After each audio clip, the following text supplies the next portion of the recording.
Sharanabasappa ಜೇವರಿಗೆ finance ರೀ collection ಮಾಡ್ತಿದ್ರಿ ಏನ್ ವೇಷ ಏನೂ ಇಲ್ಲ ಅಟ್ಯಾಕ್ ಆಗಿತ್ತು ಇದ್ರಕಿ ಮೊದಲ 6 ತಿಂಗಳಿಂದ ಆಗಿತ್ರಿ. ಅವಾಗ ಕಂಪ್ಲೇಂಟ್ ಬರಿಸಿ ಬಂದಿದ್ದೇವ್ರಿ. ಅವಾಗ ಆಗಿದ್ ಮತ್ತ ಈಗ ಅವಾಗ ಬರೇ ತುಡುಗ್ ಮಾಡಾಕ್ ಬಂದಾರನತ್ತೆ ಬಿಟ್ಟು ಕಂಪ್ಲೇಂಟ್ ಬರಿಸಿ ಬಂದಿದ್ದೇವ್ರಿ. ಮತ್ ಈಗ ಇದು 2ನೇ ಸಲ ಹಿಂಗ ಆಗ್ಯದ್ರಿ. ಯಾರ ನಮ್ಗೇನ್ ಗೊತ್ತ್ರಿ. ಹಳೆ ವಿಷಯ ಮದ ಯಾರು ಕೂಡ ಏನು ಇಲ್ಲೇರಿ. ಇಲ್ಲಿ ನಮ್ದು 40 ವರ್ಷದಿಂದ ತಂದವ್ರಿ ಕಾಳಿಕಾನಗರ್. ಏಜ್ 47 ಪಿಗ್ಮಿ ಕಲೆಕ್ಷನ್ ಮಾಡ್ತಿದ್ರಿ. ಡೈಲಿ ಯಾರ ಮ್ಯಾಗು ಏನ್ ಗೊತ್ತಿಲ್ರಿ. ಏನ್ ಗೊತ್ತಿಲ್ರಿ ಸರ್ ನಮಗೂ ಏನ್ರಿ. ಹಂಗ ಏನು ಹೇಳಿಲ್ರಿ. ಅದ ಈಗ ಮೊದಲೊಮ್ಮೆ ಆಗಿತ್ರಿ. ಅವಾಗೇನ ಅಂದಿದ್ದ ಅಟ್ಟೇರಿ. ಅವಾಗೇನು ಮತ್ತ ಈಗ ಯಾರ ಜೊತೆ ಅವಾಗನು ಪೊಲೀಸರು ಏನು ನೋಡ್ಲೇ ಇಲ್ರಿ. ಅವಾಗ 1ನೇ ಸಲ ಹೋಗಿ ಕಂಪ್ಲೇಂಟ್ ಬರೋದ್ ಆಗಿತ್ರಿ. ಸಿಕ್ಕಿಲ್ಲ ಒಂದ್ 6 ತಿಂಗಳಿಂದ. ಈಗ ಪೊಲೀಸರಿಗೆ ಏನ್ ಕೇಳ್ತೀರಿ? ಏನ್ ಯಾರ ಆಗ್ಯಾರ ಅವ್ರ ಅಪರಾಧಿಗೆ ಶಿಕ್ಷೆ ಆಗ್ಬೇಕಂತ ಕೇಳ್ಕೊತಾರ ನಾವ್. ಯಾರನ್ನು ನಮ್ಗ್ ಗೊತ್ತಾಗ್ಬೇಕ್ರಿ ಏನ್ ಆಗ್ಯದ ಅನ್ನೋದು. ಎದ್ರ ಸಂಬಂಧ ಅನ್ನೋದು ಬೇಕಲ್ರಿ. ನಾವ್ ಏನ್ ಯಾರಿಗೇನು ವೈಷಮ್ಯ ಅವ್ರ ಯಾರಿಗೇನ್ ಕೊಡೋದಿಲ್ಲ ತಗೊಳೋದಿಲ್ಲ. ಎದ್ರ ಸಂಬಂಧ ಇಂತ ಮಾಡ್ಯಾರ ಅನ್ನೋದು ಬೇಕ್ರಿ ನಮಗ್. ನಮ್ಮ ಮಾಮಾರಿ ಮಹೇಶ್ ಫೋನ್ ಹಚ್ಚಿ ಹೇಳ್ಯಾರಿ. ಮಂದಿ ಹಚ್ಚ ಹೇಳನ ಬಂದೇವ್ರಿ. ಮಂದಿ ಹಚ್ಚ ಹೇಳನ ಬಂದೇವ್ರಿ.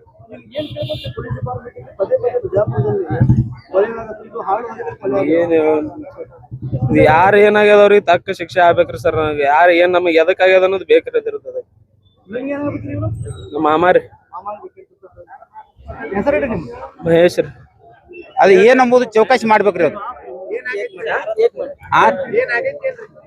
ಈಗ ಆಗ್ಯದ್ರಿ. ಇಲ್ಲಿ ಹೊಡೆದಾರ್ರಿ. ಮತ್ತೆ ಈಗ ಹ್ಯಾಂಗ್ ಮಾಡುದ್ರಿ? ಪೈಲ ಈಗ 6 ತಿಂಗಳಿಗೊಮ್ಮೆ ಹೊಡೆದಾರ. ಮತ್ತೆ ಈಗ ಈಗ ಮತ್ತೆ ಮಾಗಾರಿ ಬರೋದ್ ಗಜ್ಜಿಗೆ ಮತ್ತೆ ಹೊಡೆದಾರ. ಅವ್ರು ಯಾರು ಹೊಡೆದ್ರ ಸಿಕ್ಕಿಲ್ಲ. ಹಳೆ ಕಂಪ್ಲೀಟ್ ಆಗ್ಯದ ಸಿಕ್ಕಿಲ್ಲ. ಇಲ್ಲ ಹಿಂಗೆ ಮಗಾಮಿ ಇದು 2ನೇ ಕೆಪಿ. ಶರಣಪ್ಪ ಇಲ್ರಿ ನಾವು ಬಾಡಿಗೆ ಇದ್ದೇವ್ರಿ ಇಲ್ಲಿ. ಅಲ್ಲಿ ಹುಂಡಕರಿ ಪೆಟ್ರೋಲ್ ಪಂಪ್ ರೀ, ಕಾಳಕಾನಗರ್. ಅವರು ಬ್ಯಾಂಕ್ ಅದ್ರ ಇಲ್ಲಿ. ಅಲ್ಲಿ ಬ್ಯಾಂಕ್ನಾಗ ಇದ್ರು.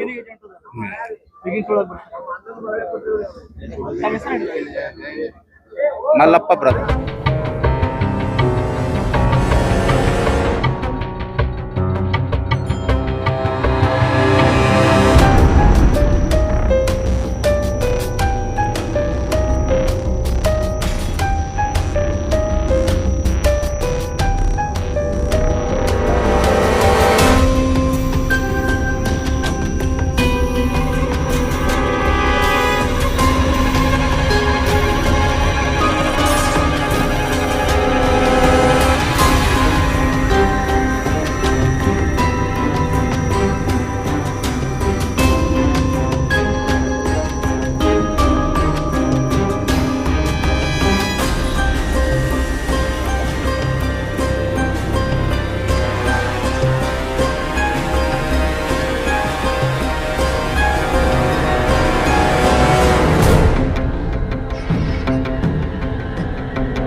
ಇನ್ನಷ್ಟು ಸುದ್ದಿಗಾಗಿ ನಮ್ಮ ನ್ಯೂಸ್ 11 ಕರ್ನಾಟಕ ಚಾನೆಲ್ಗೆ ಲೈಕ್ ಮಾಡಿ, ಶೇರ್ ಮಾಡಿ, ಸಬ್ಸ್ಕ್ರೈಬ್ ಮಾಡಿ.